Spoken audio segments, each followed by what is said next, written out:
What if a six-figure salary isn't enough to fast track your way to financial independence? Today, we meet someone facing the high earner paradox, making more money than most Americans could dream of, yet financial freedom still feels 10 or 15 years away. Is it lifestyle inflation? Is it investment hesitation? Or something deeper about how we define what enough is? We're going to find out today. Shweta, thank you so much for joining me today. I'm so excited to talk to you. Great. Thanks, Mindy. I'm excited to be here. Before we get into Shweta's story, I have a quick question. How many hours did you spend last month chasing down rent payments, sorting through piles of receipts, or filling in spreadsheets? If the answer is too many, then I need to tell you about Baselane, a trusted BiggerPockets Pro partner. Baselane is an all-in-one banking and financial platform built specifically for real estate investors. Baselane automates your rent collections and uses AI-powered bookkeeping to auto-tag transactions for instant cash flow visibility and reporting without doing any manual expense tracking. Plus, they have tons of other features like recurring payments, multi-user access, and free wires to save you more time and money. Less financial busy work means more time to scale your portfolio with confidence. Sign up today at baselane.com/BP and claim your exclusive $100 bonus to kickstart your path to becoming a pro. Now, let's get into the show. So let's get right into the elephant in the room. You are a high income earner. What does this mean in your life? So, my husband and I are both physicians, and we actually even had the benefit of having folks that paid for our education as well. So we didn't come out of school, undergrad or medical school, with any debt. And I can say that I'm a little embarrassed because of that. We had a good head start. We are the Gen X generation. We didn't have a lot of education. When you start medical school, nobody teaches you about finance or money. You're just head down working. And in fact, it's discouraged. It's like we're not working for money in medicine. We do altruistic type things. And so we're easy prey. So people tend to put us in investments that don't make sense or we don't understand. And we are so focused on our career that we don't have a lot of bandwidth to learn. And I feel like we lost a lot of years. And when you train, most physicians are 10 to 12 years of what we would consider the lost decade. I know we refer to that sometimes in the market, but we don't train, we don't learn to save. And when you're in your like mid 40s, when you've done training, your career is set, and you finally have time, you've lost tons of years of compounding. And I think a lot of people in our boat. And then if you have debt on top of it from school, you're really behind. And so it's kind of like I woke up, 5, 6 years ago. I'm like, where did it all go? And so that's kind of what brought me on this journey. That's really interesting because there's this idea that, oh, doctors are rich, they make so much money. They can make a lot of money, and you do make a lot of money, but you also pay a lot of money in taxes. Your income is not just your income, your gross income. And this is, everybody, but you're paying like 50% in taxes. Correct. I mean, I would say back in the day in the 80s when there was all this, physicians made so much money and there was a lot of self-employed physicians where you had your own practice. Those physicians did well. They ran them as businesses. Today, it's almost impossible to be an independent functioning private practice physician. Your employed model. It's you can't survive with the healthcare and the insurance reimbursement by being independent at this point. So I would say 90 plus physicians are going to be in that employed W-2 model. And we are taxed at the high tax bracket, as and we don't feel like we don't make a lot of money. We do.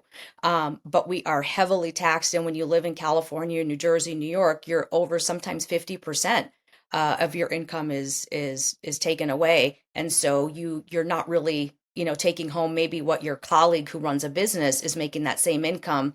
You're not taking home the same. What is your income? Combined this year for 2024, it was 1.2 million. And that's pre-tax. That's pre-tax. That's gross. That's way above the line gross. At about a 50% relative tax bracket, would you say that 600,000 is coming in? That's about correct. Okay. And what are your expenses? I would say our absolute need expenses are closer to 20,000 a month. That includes food, utilities, housing, transportation, healthcare, like the needs. But when we add some of the additional wants and travel and some expenses for the kids, we're looking at about $30,000 a month of fixed expenses. Okay. And again, you live in Southern California, which is a far more expensive place than the middle of the country. So I think it is we should take these numbers kind of relatively, but also note that you have probably a really nice life. We do. And I don't debate that. I probably don't show enough gratitude towards it. But I think, even there's college roommates of mine who came out probably out of undergrad and went to become like investment banking or CPA that had years ahead of us of compounded interest, maybe made less money in their 20s. But we didn't really start making salaries till our mid 30s. And the salaries you make as training and as residents barely just covers your expenses. So you lose anywhere from 10 to 12 years of compound interest savings that are so critical, I think, to get to financial independence that we're learning about now. And internet and resources were not available back when we were in our 20s. Yes, I am also Gen X, and I definitely remember the nobody knows anything about it time of investing back then. If you're spending 30,000 a month, that's about 360,000 a year. Your income is 600,000. So you still have a chunk left over. Let's call it 240,000. Where is that going? Right now, that is almost exactly what we pre-tax into our qualified accounts. So it's a combination of both of our 401ks. We max those out, and then we have the benefit of having a cash balance plan. So we're able to pre-tax quite a bit. And I do that through my work as offered through my employer. And so we get to do both the defined benefit and the defined contribution plan. So we pre-tax about 240, 250. Okay. And that's awesome. Taking your expenses as they are, multiplying them by 25, I get a 4% rule FI number of about 9 million. Does that track with what you're thinking? It does. And we calculated that would be kind of our FI number. I could say that the one thing I'm a little disappointed with is how much we've saved so far. It feels like we could have known and done better earlier. And so we kind of didn't really hit the ground running till like maybe in our 40s. And so we lost kind of those 20s and 30s compounding years. Yeah, and that is unfortunate, but the fortunate part of your story is that you have the income to kind of catch up. It's not like you're going to be working until you're 95 in order to possibly maybe be able to retire. I do think that you'll be able to retire. Worst case scenario, you leave Southern California, you go into the middle of the country where housing and living expenses are significantly less expensive. So you could become financially independent much earlier than your timeline if you were willing to move. Now, I've been to Southern California, and I can understand why somebody would want to stay there. For sure. And we've kind of tossed around that idea. We're both Midwesterners, actually, my spouse and I. And so quality of life, I'm not going to lie, is great in Southern California. It really is. But it is high cost of living. And so we're thinking about what we could do to kind of offset that, which is maybe have a second place or retire somewhere, or officially retire somewhere in a lower tax state. But that's an option. And we, if we want to sacrifice certain things, we could become FI tomorrow if we wanted to live on much less. But I think we also enjoy our jobs, and we like the idea of having some structure and purpose. So we don't feel the need to just get out of our 9 to 5. Enjoying your job makes the FI journey so much better. I think a lot of people hear, oh, I can quit my job. That's awesome. I'm going to do that. Well, no, if you hate your job, then find another job that you like so that your journey is more enjoyable just to begin with. But the fact that you like your jobs is really a benefit because they are very well paying. You have the opportunity to, sock away a lot more money just because you have such a high income. When did you discover the FIRE movement? I would say about 2020, and it's probably not a accident that a lot of us during the COVID started doing some soul searching and thought, is there more to life than work and money?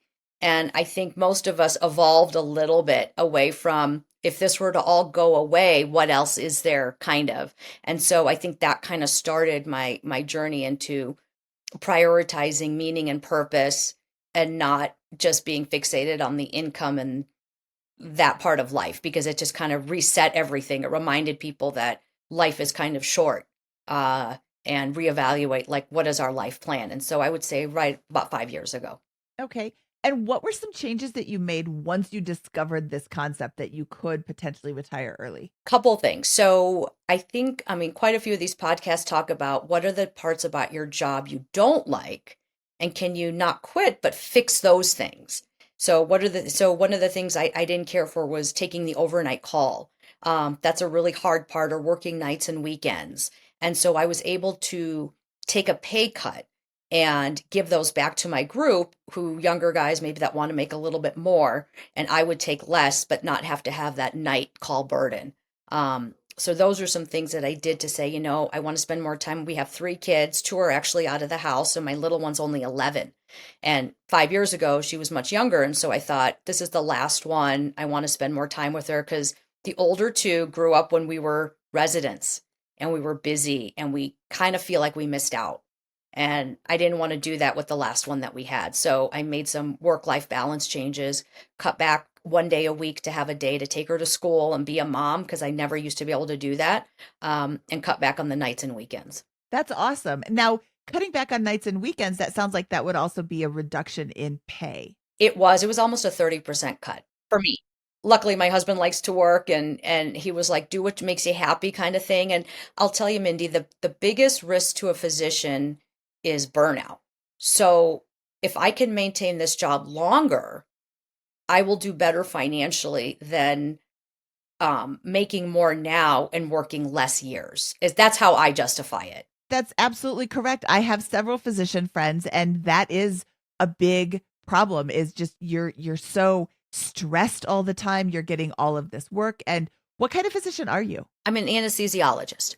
Yeah, I had an anesthesiologist friend too. Do you know Physician on Fire? Oh, nice. Oh, yes, I know. I mean, I've talked to Leaf, and I followed him for quite a while just because he was an anesthesiologist. Yes. So lots of income, but also high stress. I mean, you're giving drugs to people, and you're hoping that all the information that they told you before you put those drugs in them is actually accurate.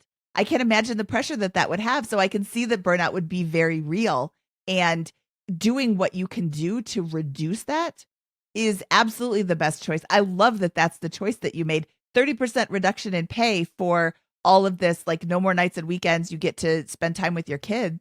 That's the best. Work-life balance is starting to become the zeitgeist, right? It's like, how can we do that? And if you can extend your career longer, you will financially do better. And I mean, I'm lucky in that anesthesia, you don't have a practice. You have to follow up with patients afterwards.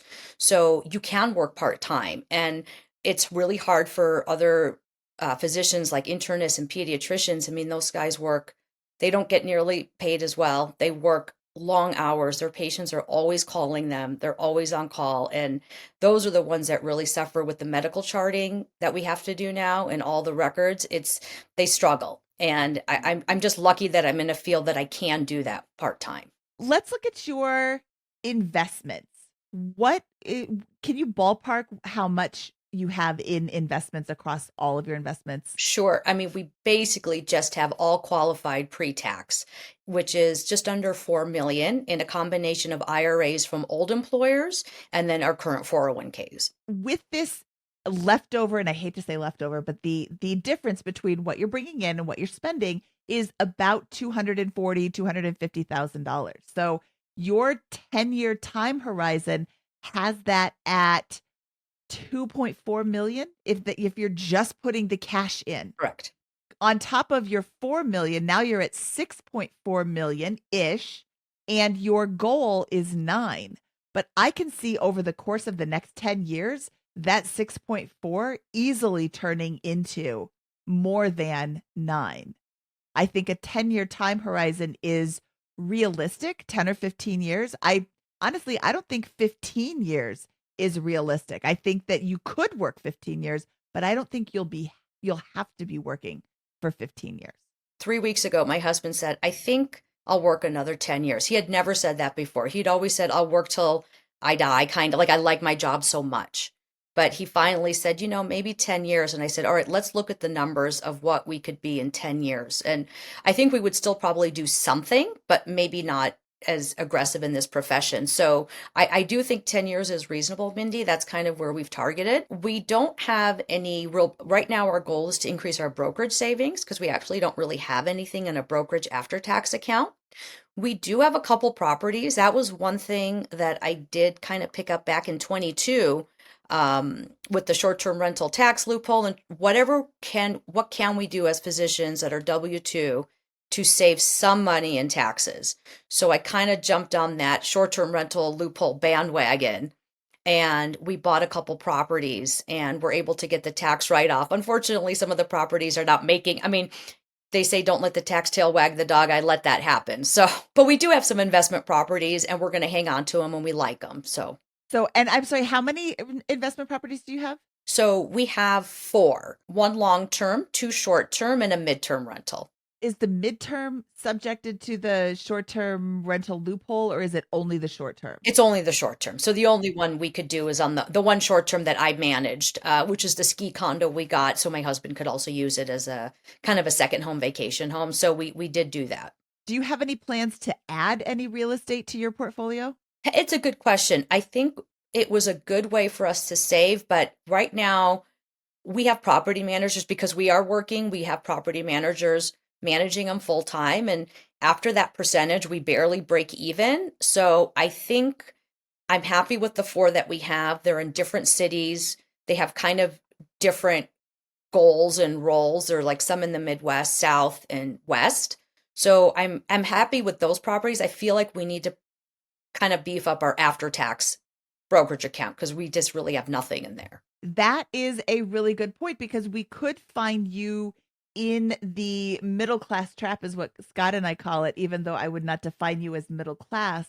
The middle class trap is where you're doing everything right. You're dutifully paying down your home. You are um, contributing to your pre-tax retirement accounts. And then you get to retirement and you're like, oh, well, all of my money is actually tied up in my 401k and my home equity. And I don't really have any other buckets to pull from. So the real estate right now isn't generating a ton of cash flow, but you could sell those properties after you retire and generate a giant bump up in cash, depending on where they are. Yeah, that's what we're hoping. Right now they're kind of paying for themselves. And yeah, we're not, getting real much cash flow or anything on there. We get a little the tax break and the depreciation, of course. So that's a nice play right now. Again, I would encourage you not to let the tax tail wag your life. Yeah. So you had said earlier that you are putting 250,000 into your retirement accounts.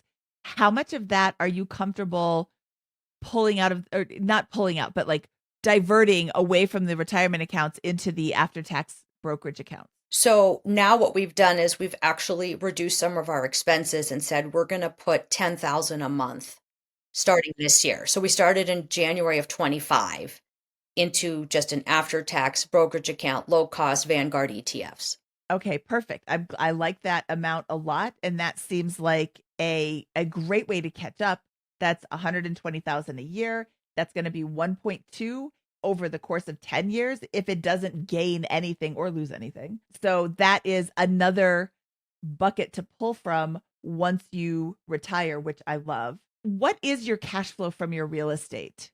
One of them is a negative and the other three are a little positive. So I think we're at the break even Okay. in 25. And I will tell you, Mindy, the one thing that I didn't appreciate with the midterm and the short term is the cost to furnish is so high that your return on that money is going to take years. Especially if you have a property manager. So I wouldn't recommend people to jump into the real estate if they're gonna self-manage and self-furnish, that's great. But if you have to hire everything out, you're really quite a bit in the hole because I don't know if we can add that as base. Like I have a productive short-term rental, but the furniture isn't going to add to my basis necessarily if I sell it. Right. It's not an expense until the property is in service, and it's not in service until it's furnished. So it's like, Right. So that was a surprise. I could tell you that the midterm and the short terms took so much because you really want to make it look nice. It took so much after tax dollars. It's not leveraged money. it's after, out of your pocket money. And to get that return, I'm looking at probably 7 years just to get the return on the furnishings. And then when you go to sell them, they're not worth anything. That's a really great point. I appreciate you sharing that. So the short-term rental loophole can be quite lucrative, but it's offset by the cost to furnish it in the first place. It is. And especially if you're going to hire property management on top of it, you really have to consider your numbers. So yes, did we get a nice tax break? 100%. We did. I think in real tax savings, I can tell you we saved about $69,000 in 2024.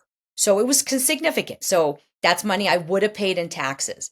But then I also paid about $50,000 in furnishings. And if we're losing money on that property, did I need this at all?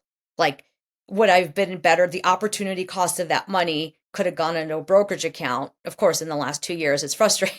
I would have been better off putting the money in the market. So, you don't have a crystal ball. You don't know. But I did learn that lesson the hard way. Yeah. And you make the choices that you make with the information you have on hand at the time. I would love for somebody to pull a Biff Tannen and go into the future, to 2015. Yeah.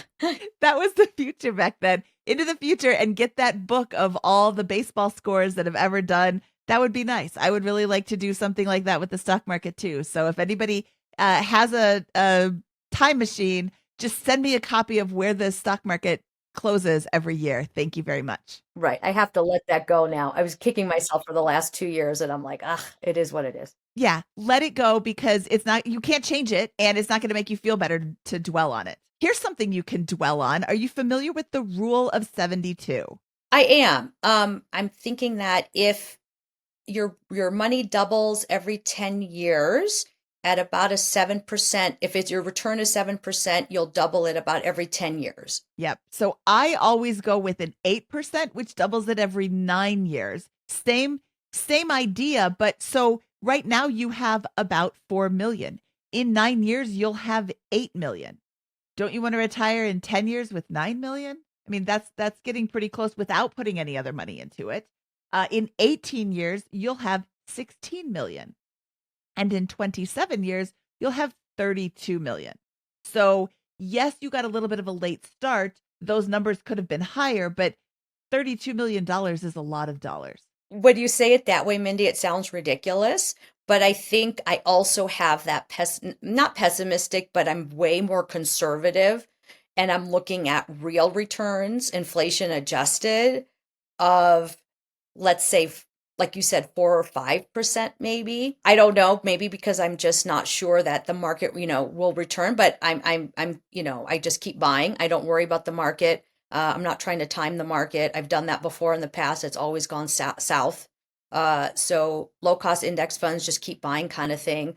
But I'm a little skeptical of, I know the rule of 72, but I'm like, and yes, the calculators will tell me that. But if inflation is 3-4% and your return is 5%, the numbers are significantly different. Correct. And that is a really great thing to keep in mind. Of course, past performance is not indicative of future gains, and I can't guarantee that in 27 years you're going to have $32 million. But I like to think of this rule of 72 and think, oh, my money could actually double from where I am right now, even if I didn't do anything. I do have faith in the long-term success of the American economy. And that's why I continue to invest in the stock market, in index funds, and in some individual stocks. Great. And that's kind of what I've subscribed to. I mean, I think you have to just pick a plan and stick to it. It almost doesn't matter what your plan is, but if you keep changing it, which I've done, and we've made that mistake. So we've learned, I mean, I guess every mistake is an opportunity. And the only thing I can change now is help my kids. My kids are just getting out of college. I know what a Roth is. I know what they should do in terms of saving. At least I can educate them because I didn't have that benefit, growing up. What is the biggest mistake you've made on your financial journey, and what advice would you give others to avoid the same mistake? Biggest mistake I made was not saving early. And if I could give people advice, is even if you could save a little bit, that would be, because it's not sometimes how much you save, but it's the length, and the compounding is really significant. And so having saving early and saving often was something that I wish I had done earlier. That's still a great mistake to make. It's not like oh, the biggest mistake I made was going into tens of thousands of debt, hundreds of thousands of dollars in debt for, a degree I never used, or because I bought this house and then lost all this money or whatever. So I understand where you're coming from, because of course we all wish we would have started early, but I really appreciate that that you said that. That was awesome. All right, Shweta, I really appreciate your time today. This was a lot of fun. I can see a bright future for you. I can see a lot of different options for you.